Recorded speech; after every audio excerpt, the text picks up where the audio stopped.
My alarm clock screeched to life promptly at 6:30 a.m. on my 16th birthday. I swatted it shut and gazed upward at the intricate ceiling in my room, Italian frescoes that were painted by hand and cost more than the average person's vehicle. That's the Chandler family credo. Buy loads of extravagant stuff so you don't acknowledge the hollow feeling. I sat up on the edge of my custom king-sized bed and surveyed the enormous space that felt like my personal jail. 5,000 square feet of marble mahogany and just plain sadness. My folks labeled it a privileged upbringing. I understood it as what it truly was, a gilded cage. The house was silent as I quietly made my way downstairs, my fingers sliding along the gleaming banister. Dad was likely already sequestered in his study, raking in another million before he ate breakfast.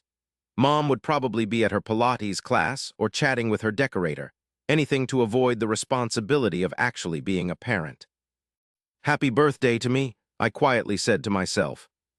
There were no birthday cards on the kitchen island, no wrapped presents, not even a single text message.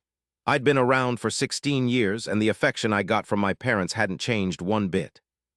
I made myself a smoothie and was just about to go back upstairs when I saw it, a shiny brochure that was visible from under some mail.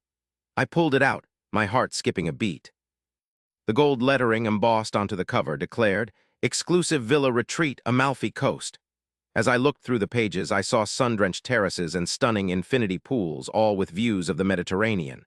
Inside, there was a post-it note written in my dad's distinct handwriting. "Flight confirmed for July 17th. Did that mean I was included? Mom, Dad, my sister Vanessa, and me. My chest felt tight. Perhaps they had actually remembered after all. Perhaps this was my birthday surprise, a family holiday where I wouldn't be neglected for a change.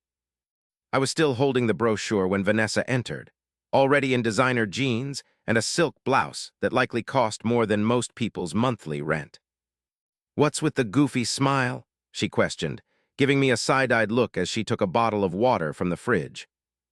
I showed her the brochure. "Is this why everyone's acting so strange today? Is the Italy trip my birthday surprise?" A quick change went across Vanessa's expression, first amusement, then something that seemed darker. She chuckled like shattered glass. "Oh my gosh, you actually believe you're going? That's just precious." She unscrewed her water bottle with her perfectly manicured nails. "The four of us are Mom, Dad, me, and Brandon." Brandon, her boyfriend of 3 months. The guy who, at the dinner party last month, had referred to me as the help. "But it's summer vacation," I got straight as, "I've done everything they told me to do." My voice felt small even to my own hearing. I stood there at the counter, and Vanessa was giving me the once-over, like I was some strange exhibit. At the age of 21, she had really nailed our parents' talent for being casually mean. "It's obvious they need someone to look after the house. They can't just leave everything here alone," she commented, waving her hand at everything around us. "Plus, you've still got your summer reading list to finish, and Dad definitely left you with a mountain of chores to tackle." She tossed a piece of paper folded over toward me. It slid over the marble countertop and came to a stop right near my fingers. I carefully opened it, with each fold showing another dose of disappointment. "Morgan's to-do list, asterisk. Oversee the landscape crew working on the West Garden. Compile the quarterly academic report for the Richards Foundation Scholarship Review. Arrange Dad's library by the author's last name, then by date of publication. Take stock of the wine cellar and update the digital inventory. Write thank you notes for Dad's business contacts. A template is in the desk in the study. Complete all summer reading, and then write my analyses." The list seemed endless. A full 2 pages of things that would take up a huge amount of my time. Chores that would basically finance their Italian vacation, all on my dime. "He's giving you a whole month to get it all done. Isn't he so nice?" Vanessa said with a smirk while tapping something on her phone. She was probably texting Brandon about poor little old me. "When were they planning on letting me know I wasn't going?" I asked, keeping my voice steady even though I didn't feel it. She just shrugged. "I'm guessing after they split. Dad is really not a fan of drama." She gave me a look, then went back to her phone. "Don't be upset, you're just more helpful around here." Helpful? Seriously, I felt like a machine. I gazed at the list, the words starting to swim. I'd spent 16 years always being dependable, the ideal student, the dutiful daughter, the unpaid helper in my father's life. And what had it gotten me? A list of chores on my birthday while they were off gallivanting in Italy with my sister's current boyfriend.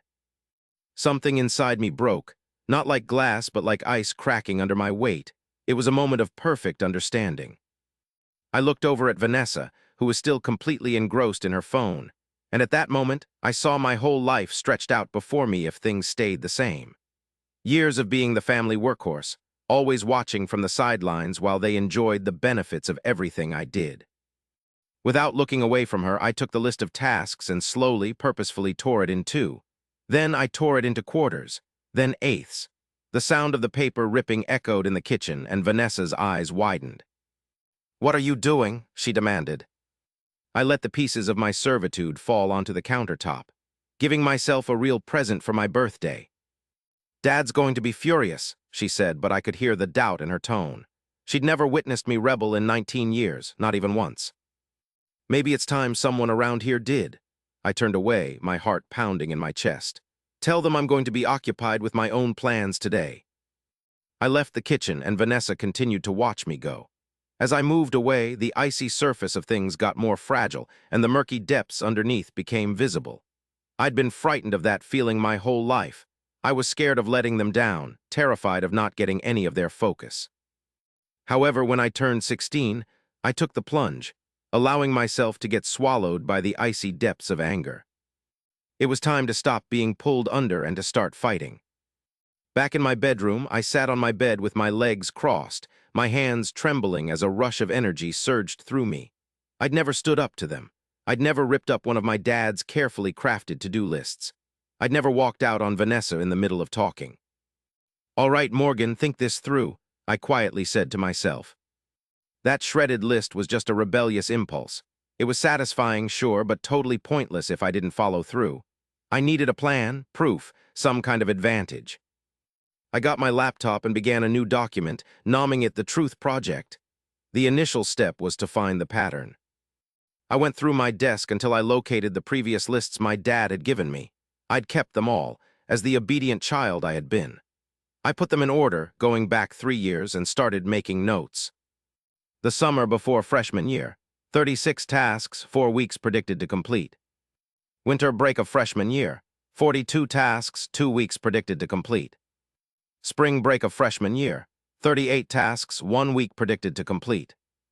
The summer before sophomore year, 54 tasks, 6 weeks predicted to complete. My sophomore year's winter break was packed with a lot of things, 48 to be exact, and I figured I'd need 2 weeks to get them all done. During the spring break of my sophomore year, the list had 52 items, but they gave me only a week to do them all. As for this summer, right before my junior year, I had 67 things on the list and was given 4 weeks. It was so easy to see the trend. Each time a school break came around, the list just kept getting bigger. I noticed that the time frame they gave me was getting smaller. What I was being asked to do was also more involved. It kind of hurt my eyes to actually see it all so clearly. It was a blatant manipulation. They were definitely overwhelming me on purpose. I realized they were strategically trying to isolate me. Now I had to figure out the financial side of things. I quietly went out of my bedroom and headed down the hallway toward my dad's office. Of course, it was locked, but I knew where my mom kept the extra key taped to the underside of the third drawer in the hallway table. I'd watched her get it once when my dad was traveling in Hong Kong. Entering the study, I was hit by the smell of leather and sandalwood. It almost seemed like a fake kind of piece. I went directly to the filing cabinet and began photographing the different documents. Bank records, tax papers, bills, foundation paperwork. I made sure everything was put back exactly as it was. I was really good at being invisible in this house. I could move through the rooms without even causing a disruption. When I returned to my room, I started looking over the pictures. The numbers spoke for themselves. The yearly cost of running the household was around 1.2 million asterisk. Vanessa, my sister, received a monthly allowance of $15,000. I was allotted $100 a week solely for educational needs. Private school tuition for Vanessa costs $55,000 each year. I, on the other hand, attended a public school gifted program, which cost me absolutely nothing since it was paid for by my taxes. The Richards Foundation gave me a $40,000 yearly scholarship. Supposedly, this money was designated for my education, though it seemed like it was being used for something else. I was especially angry about the Richards Foundation scholarship. I really pushed myself to earn that money, thinking it was going to a college savings account. But it felt like it was actually financing Vanessa's shopping spree. However, I needed something more, concrete proof that couldn't be disputed. I recalled my father's email password. I'd watched him type it in countless times while standing behind him, never noticed. My fingers shook as I signed in. I knew this was something I couldn't take back. His inbox was very organized, with numerous folders. I went right to family and then the travel one. There it was, the Villa Bellissima email thread. 4 tickets were accounted for. 4 names were clearly listed: Robert Chandler, Elaine Chandler, Vanessa Chandler, and Brandon Miller. Another folder grabbed my attention: Morgan Education. I clicked, expecting emails related to my school. Instead, I discovered messages to various business contacts and charitable organizations boasting about my academic accomplishments. My daughter Morgan has achieved a perfect 4 GPA and has been involved in 3 academic competitions this year, receiving national recognition in all 3. I was filled with a sense of unease. They were exploiting me, my accomplishments, the effort I put in, everything I gave up, to make themselves look good, even though they treated me like I was free labor when no one else was looking. As I continued investigating, I meticulously recorded every detail. Within the Richards Foundation files, I discovered the definitive proof: the money I received for my scholarship being moved straight into the household expenses account, followed by near-identical amounts being transferred to Vanessa's private account a few days later. I was so absorbed in my task that I nearly didn't hear the study door opening downstairs. Fear surged through me, and I immediately closed everything, erased my browser history, and got out of the chair. I was almost to the door when I saw the recording device on his desk. It was one of those expensive, voice-activated models he used for his memos. Acting on instinct, I grabbed it and slipped it into my pocket just as I heard footsteps coming up the stairs. I hid in the guest bathroom until the footsteps went past, and then I got back to my room, my heart hammering in my chest. The recorder was still warm in my pocket. I put on my headphones and pressed play. My father's voice sounded, clear and cold as ice water. "I'm not bringing Morgan along, no. Keeping her at home is best. Honestly, if it weren't for her knack for organization, my office would be a disaster during the summer months." Then a delicate laugh from my mother. "And think about Morgan on a beach in Italy. With her pale skin, she'd get horribly sunburned and would probably just bury herself in a book the whole time." My dad went on. The Richards family phoned again. They want her to give a speech at their annual donor event. Apparently having a brilliant teen makes them look impressive. Well, at least she has her uses. I sometimes question if we should have stopped at Vanessa. One perfect child might have been plenty. "Elaine, that's not fair. Morgan has her role. She doesn't cause any fuss, manages the home without any trouble, and her accomplishments look wonderful in the Foundation's publication." "I guess so. Talking about managing things, did you give Vanessa her raise like she wanted? Brandon's tastes are becoming quite expensive, it seems." "Already done. 20 grand a month now. It's a small cost to pay for keeping our real air content." The recording played on, but I couldn't handle it any longer. I ripped off the headphones and sat completely silent, tears streaming down my face. Actual heir, not children, not daughters. Heir and what? A helper, a tool, an object.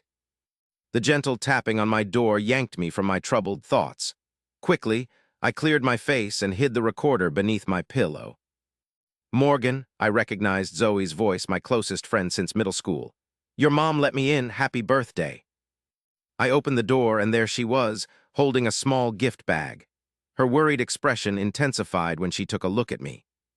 "What's wrong?" she inquired as she shut the door behind her. I lost it.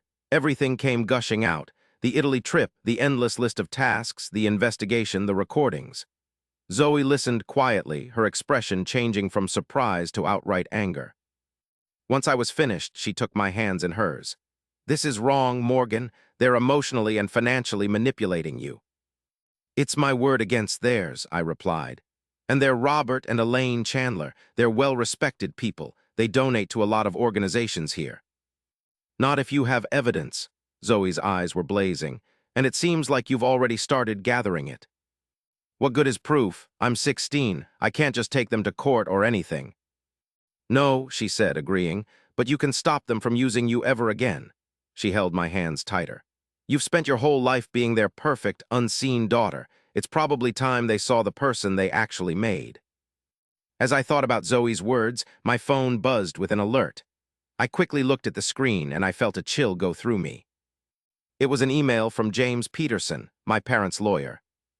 Morgan asterisk. I realize someone might be looking at our private financial details. I want to strongly suggest you avoid doing that. My folks have always been really giving, and even though wanting to rebel as a teen is normal, it can mess things up down the road. I'm open to talking about it face to face before things get worse. James Peterson-esque. They know, I murmured quietly, showing Zoe the message I'd received. She glanced at the email and scoffed. No way, they're guessing not knowing. If they were sure, your dad would be here screaming, not having his lawyer send some weird warnings. She then looked at me intently. This proves you've gotten to them. They're worried. Or maybe they've been watching me all along. Thinking about it made me feel awful. How much did they already know? How long had this been going on? Then we go completely off the grid, Zoe simply stated. My brother left his old laptop when he left for college. It's got no internet. We can use that, public Wi-Fi, and temporary email accounts from now on. I just stared at her. Why are you assisting me with this? Things could become really complicated. Zoe's face softened. Because I've seen them mistreat you for years while you kept finding ways to excuse them. Because you deserve better. And because, she added with a small smile, someone needs to show the Chandlers that even fancy prisons have exits. For the initial time that day, I felt a tiny spark of optimism. I wasn't on my own anymore. I possessed proof. I felt furious, and now I had someone on my side. All right, I thought, squaring my posture. Time to formulate a strategy. I've been digging into this for 3 days, and the evidence I'd gathered was so compelling, a federal prosecutor would be thrilled. I had bank statements, proving how my scholarship funds had been misused. Plus, there were emails that showed how my folks exploited my accomplishments to benefit their business and to get ahead socially. I even had audio recordings that unveiled what they truly thought of me, their extra daughter. However, all that proof meant nothing without a solid plan. I needed support, individuals who could help me maneuver this information effectively. I located Vanessa in the library that afternoon. She was supposedly studying for her summer class, but she was really just browsing through social media. Dad had actually paid someone else to do the assignments for her. We need to have a serious discussion, I announced, shutting the door behind me. She barely looked up. If this is about the trip to Italy, just forget it. They won't budge. It's not about Italy, it's about everything. I put a file on the desk right in front of her. I know about the funds, Vanessa, my scholarship money, the funds that were supposed to go toward my college tuition but somehow ended up in your bank account. That grabbed her. She finally looked up, narrowing her eyes. What are you talking about? $20,000 each month. That's your allowance now, yes. For you and Brandon. I kept my tone even. Funny how that started right after the Richards Foundation transferred my scholarship funds into Dad's account. You're crazy, though her voice sounded less than certain. Perhaps, or I might have the bank statements, the electronic messages, and audio evidence to back it all up. I gave the folder a little tap. Didn't you realize Dad's desk tape recorder turns on automatically? It picks up all sorts of compelling talks. Vanessa's complexion lost its color a bit. You're just trying to scare me. Would you like me to play the portion where Mom says they should have stopped after only having one ideal kid? Or the part where Dad labels you as their true inheritor? I moved closer. Or my absolute favorite, where you tell Brandon that I'm essentially the housekeeper, but for free. She went for the folder, but I was quicker, drawing it back so she couldn't reach. What do you want? She whispered, anger in her tone. Cash, your very own vacation to Italy. I chuckled, and even to me, the noise sounded empty. I just want the truth, Vanessa. Have they always intended to use me like this? Was there a time when I was more than just the family servant? A little something shifted in her gaze, maybe doubt or even a hint of embarrassment. You don't get how it all works. Then enlighten me. She looked toward the doorway and then spoke in a quieter voice. Dad's good name is essential. The company, the charity, our whole way of life depends on it. We all act our roles. Some roles are more rewarding than others, I noted with a touch of sarcasm. It's not, she paused, collecting herself. Look, when that situation with Uncle David occurred, Dad had to be extra cautious. Mr. Peterson made it very clear that another scandal could destroy everything. I knit my brow. What about Uncle David? My father's younger brother had relocated to Seattle quite some time ago. We almost never discussed him. Vanessa's eyes grew larger, as if she understood she'd said too much. Nothing, please disregard my words. Vanessa... I'm serious, Morgan, just let it go. You have no idea what you're getting into. She stood up sharply. Do whatever you wish with your little folder of evidence, just don't involve me. She marched out, leaving me by myself, with more questions than I had before. Whatever had occurred with Uncle David, it had obviously frightened her. Furthermore, it involved Mr. Peterson, the family lawyer who was already sending me those foreboding emails. I required additional supporters, people outside the family's grasp. That night, I got a couple of unexpected messages. The first one was from Mr. Ramirez, my AP economics teacher. Morgan, I've had some concerns because of some patterns I've observed. Your family emergencies regularly happen at the same time as your parents' social functions. I spotted them at the Thompsons' gala last week, on the exact same night that you emailed about not being able to attend the study session because of a family obligation. If you would like to talk to someone, my office is always open. The second one was from Aunt Caroline, my mother's sister. Sweetheart, I know I don't reach out frequently. Your mother and I don't always get along, as you're aware. But I read the Foundation newsletter and saw all of your accomplishments, achievements you didn't talk about when we last spoke. Are you all right? Truly all right? Ring me if you need anything. Love, AC. I found myself looking at the messages, and I experienced a peculiar blend of reassurance and apprehension. It seemed others had witnessed the same unsettling events. They had observed the recurring theme, something I was too immersed to grasp. The following day, I met up with Zoe at Café Solil, a little coffee shop in the city center, far from where my parents typically go. I intentionally rode the bus, leaving my phone at home to prevent any possible monitoring. I brought some support, Zoe announced when I got there. At the corner table, Mr. Ramirez and a woman I knew from pictures, Aunt Caroline, were seated. She resembled a kinder, more approachable version of my mom. I hope you don't mind, Mr. Ramirez mentioned as I drew near. When Caroline contacted the school regarding you, they pointed her to me. We shared information and, well, we're worried. I sat down in a chair, feeling completely thrown by their being there. I don't know what to say right now. Just tell us the truth, Aunt Caroline suggested in a soft tone. We're here to listen. So I recounted everything. The purposeful exploitation, the financial trickery, the emotional neglect. The recordings, which solidified what I had always sensed, that I was essentially seen as a tool for the perfect Chandler family's image. Mr. Ramirez took notes, his expression growing somber with each detail. Aunt Caroline sometimes wiped tears away, reaching out to hold my hand across the table. I have all the proof, I finished, but I'm unsure how to proceed. They have control of everything, where I live, my money, and even who I am. I couldn't believe it, but Aunt Caroline declared firmly, "This is over." She explained she'd already consulted with her attorney. They could apply for temporary guardianship, focusing only on the financial abuse. And the scholarship deception is a big deal, Mr. Ramirez confirmed. The Richards Foundation would get involved right away.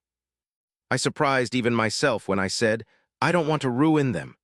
I just wanted them to acknowledge me, to finally understand what they'd done. Zoe whispered, sometimes people can only see the truth when they're on their way down. The next 3 hours were spent crafting a plan. It wasn't about getting even. Instead, it was about taking back what was mine. I aimed to get back my identity, my accomplishments, and my future. The following week, our team strengthened. Mr. Ramirez brought in Ms. Chen, the school counselor. She had records of every family crisis that had kept me from school functions. Aunt Caroline reached out to Uncle David, who lived in Seattle. He agreed to come and help, and as it turned out, he had issues he wanted to address with my dad. Zoe's mom, who works in social media, helped us turn the digital evidence into a captivating story. Years of careful record-keeping were finally working for me, not my parents. Here, what we collected. School attendance reports clearly displaying the times I missed important events because of family emergencies that perfectly matched my parents' social events. Bank statements that proved they misused my scholarship money. The evidence, including transcripts and messages that proved how my successes were exploited to benefit my parents. Audio files exposing their real feelings toward me. Psychological evaluations from Ms. Chen, detailing the effects of consistent emotional neglect. Accounts from teachers, friends, and even people who worked in our home, all of whom witnessed how unfairly Vanessa and I were treated. I'd put together an incredibly solid argument, one that could withstand the strongest storm, before my parents were set to go to Italy. That night before they left, I was in my bathroom, gazing at myself in the mirror. The face I saw wasn't the same one that angrily shredded that to-do list a couple of weeks prior. The girl in the mirror now had a definite goal in her gaze. She felt a strong current of strength inside her. Time to take action, I mumbled to myself, or destroy everything trying to break free. My parents were holding a garden party for my father's business contacts the evening before they left. This was customary, to keep his connections strong while he was away. Typically, I would be in charge of offering appetizers or supervising the catering crew. But not this time. I had on the black dress Aunt Caroline and I had chosen. It was simple, classy, and nothing like the light-colored outfits my mother normally chose for me. My hair, usually tied back in a practical ponytail, was now flowing down my shoulders in soft waves. "I guess I appear intimidating," Zoe murmured as she finished putting the last touches on my makeup. She was pretending to be my photography assistant for this school assignment that we'd be recording all night. That's the plan. I tested the secret earpiece that allowed me to communicate with Mr. Ramirez and Uncle David, who were keeping watch from a car nearby, overseeing the live stream Zoe was going to subtly record. "Am I set?" She agreed, securing the tiny camera inside what looked like an ordinary phone cover. Project Golden Cage has begun. The party was lively downstairs. A group of around 40 of San Francisco's most important business people were chatting in our perfectly kept garden, drinking champagne and talking about the economy. My dad was the center of attention near the fountain, while my mom flitted between groups, looking absolutely beautiful in a designer dress. Vanessa spotted me first. She stopped talking, her champagne glass just starting to reach her mouth. I smiled at her and purposefully walked toward my dad's group. "Ah, Morgan," he said when he saw me, his expression showing some shock. "I was just telling Harrison about your economics paper." "Actually," I stated, trying to sound friendly, "I'm excited to tell you about some recent research I've been doing. It's about how families invest differently in education." I glanced at Mom, who was looking right at me. She was walking over to us, and it was obvious she knew something wasn't right. "Maybe some other day," Dad said, trying to sound calm. "We shouldn't make our guests listen to boring, scholarly stuff." "But I have a whole presentation ready," I pushed back. "I even set up displays all through the house. Would you two guys like to take a look?" Before my father could say anything, Harrison Campbell, who runs Campbell Technologies, gave a big nod. "I'm in. My foundation is really into educational fairness, so this sounds perfect." Dad was forced to go along with it. As our little group started walking toward the house, I saw Zoe's cue. Everyone else was ready. Uncle David and Mr. Ramirez had already gone in through the back door and were setting up in the library. Aunt Caroline and Ms. Chen were waiting in the dining room, ready with their stuff. The house had become a series of evidence rooms, all while Mom and Dad were at their travel planning meeting that afternoon. Every room revealed a part of the puzzle. In the entry hall, big pictures of my diplomas and awards, plus copies of bank statements that showed where the money from my scholarships and prizes had actually gone. In the living room, I had created a display of family emergencies that conveniently caused my absence from school events, alongside social media snapshots of my parents attending parties and charity events on those exact days. The dining room held the evidence, a breakdown of how household assets were distributed, depicted in harsh pie charts that exposed the unfair 93-7 division favoring Vanessa over me. My library showcased audio recordings where guests could listen to selected tapes of my parents, referring to me as more of an investment than their own child. And at last, in my father's study, was the whole paper trail of the Richards Foundation scholarship scam, including emails that had my father blatantly ordering the funds to be used for Vanessa's living expenses. I guided Harrison Campbell and two other executives through each area, speaking composedly while my father's complexion began to fade. My mother caught up to us in the dining area, trying to get me away, her nails pinching my skin. "What exactly are you up to?" she whispered harshly. "Exposing your guests to the genuine Chandler family principles," I responded, ensuring my words were heard. "Truthfulness is key, isn't it, Mother?" Once we reached the study, the news had traveled around the party. Guests navigated the exhibits with expressions that varied from sheer shock to awkwardness and overt revulsion. Vanessa was nowhere to be found. "Robert," Harrison said softly once he finished looking over the scholarship paperwork, "I believe you should explain this to your daughter. Also to the Richards Foundation, seeing as I'm on their board." The facade my father held up crumbled. "This is a private family issue, Harrison. Morgan is currently dealing with a hard time." "A hard time?" I asked. "Is that what you'd label ongoing exploitation and financial deceit?" "You spoiled little," he began, but he stopped himself, conscious of the people watching and the recording equipment. "We've provided you with everything, a top-notch education, this house." "You've provided me with nothing," I interrupted, my voice controlled even though I was buzzing with excitement. "You've taken everything, my accomplishments, my funds, my younger years, and used them for Vanessa's and your own benefit." "That's not accurate," my mother argued, glancing around frantically for support. "We've always encouraged Morgan's studies." "Because they made you look good," I stated. "Because you could highlight my accomplishments to claim parenting expertise while putting in no actual work." The room was filling up. At the entrance, I saw Mr. Peterson, the family attorney, his expression serious as he assessed the proof laid out on my father's desk.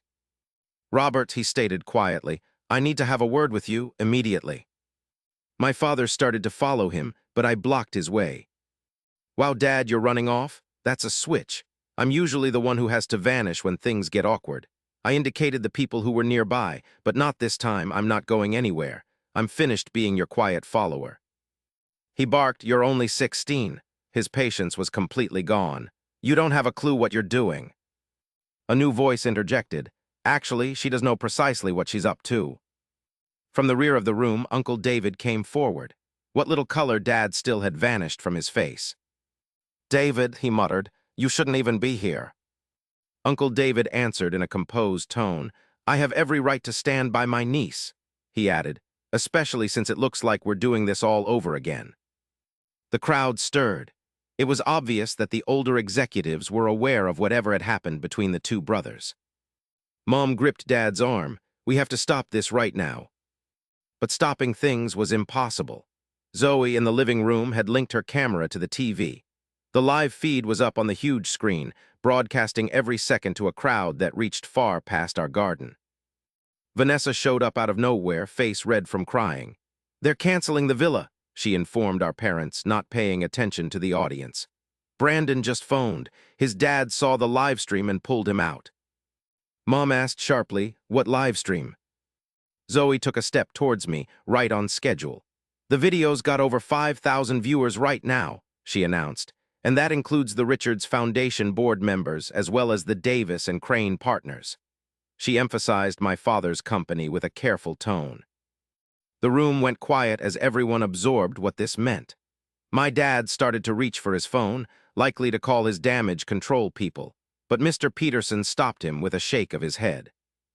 "It's too late, Robert. The situation is already beyond repair." "All I really desired," I spoke to the hush, "was to be noticed, to be cherished as your daughter, not just something you owned. Was that really so much to want?" My mom moved toward me, reaching her hand out. For a fleeting second, I thought she might actually hug me, perhaps give me the motherly affection I'd always longed for. But instead, she murmured, "Do you have any idea what you've done? You've wrecked everything we worked so hard to create." "No," I corrected her sharply. "You did that when you chose to see me as a means to an end instead of your own child." I turned away from her and addressed the group assembled there. Thanks for showing up, everyone. Think of this as my belated Sweet 16, the one my folks never bothered with. I smiled, feeling a freedom I hadn't felt in years. Happy birthday to me. As I left the study, I saw Vanessa standing there, leaning against the wall, clutching her arms. For the first time ever, she looked at me without any hint of judgment or boredom, just uncertainty and something that could have been respect. "How long have you been plotting this?" she asked quietly. "Ever since the moment I learned I wasn't going to Italy with them," I told her. "Actually, it's been a 16-year project in the making." She gave a slow nod. "I never believed you were capable of this." "That's what everyone was wrong about." I hesitated, then said, "They'll try to pick up the pieces. When that happens, don't forget how this feels. Keep in mind what occurs when you act like people are insignificant." I started walking, not waiting for her to say anything else. Outside, the garden party had fallen apart. Small groups of guests were whispering and leaving quickly. The catering crew was on the perimeter, watching with big eyes, and some quietly gave me the nod. I spotted Zoe near the fountain, packing up her stuff. 5,000 viewers, and the numbers are still going up," she said. "The Richards Foundation has just put out a statement saying they're starting an investigation, and Davis and Crane just announced an emergency board meeting." "Quick," I said.